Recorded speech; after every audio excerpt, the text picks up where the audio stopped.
Hello, my name is Milan Pak. I'm a lecturer in the computer school Maret.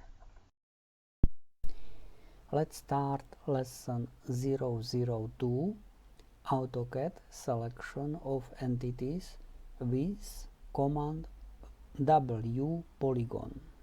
Switch to AutoCAD.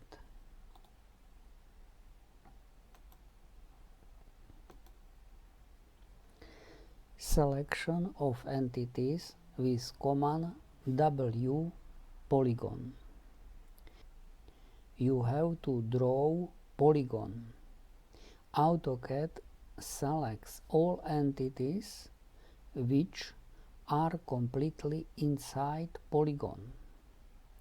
From menu Draw, choose command line and then left click in the drawing area to set first point of line, and then left click in the drawing area to set second point of line, and then left click, and finally press enter.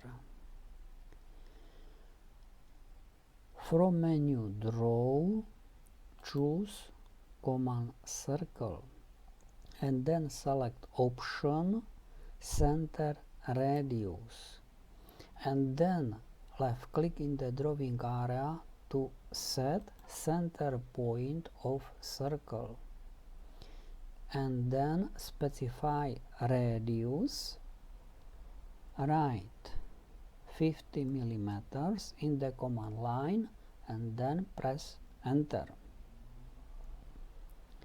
From menu Modify, choose command Erase and then write command wpolygon